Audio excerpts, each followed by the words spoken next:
మండలానికి లాస్ట్ సెప్టెంబర్లో జాయిన్ అయినాను గుంతకల్ తహసీల్దార్గా.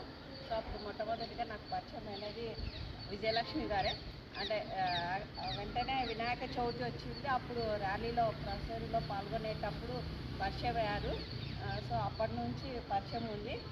చాలా యాక్టివ్గా ఇందాక సార్ చెప్పినట్లు ఖచ్చితంగా అక్షరాలుగా ఆ పదవులకి షీ డిజర్వ్స్ ద పోస్ట్ అనమాట. తప్పనిసరిగా ఆ పోస్ట్లే ఆమెని వరించాయి అనేది ఆమె యొక్క నిస్వార్థ సేవ. తర్వాత అన్ని కార్యక్రమాల్లో కూడా పాల్గొనడం, మొన్న యోగాంధ్రాల్లో కూడా చూశారు.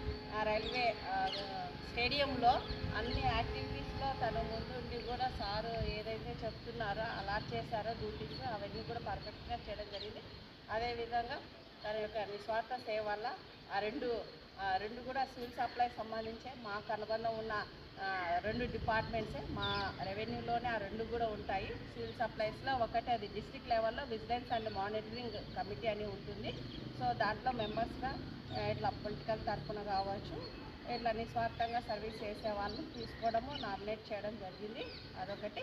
ఇంకా ఎఫ్సిఐ ఫుడ్ కార్పొరేషన్ ఆఫ్ ఇండియాలో స్టేట్ లెవెల్లో ఒక బాడీ ఉంటుంది. సో దాంట్లో కూడా మేడం గారు ఉన్నారు.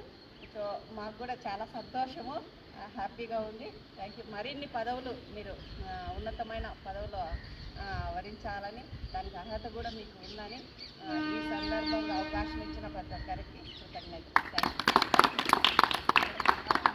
ఒక నిమిషం.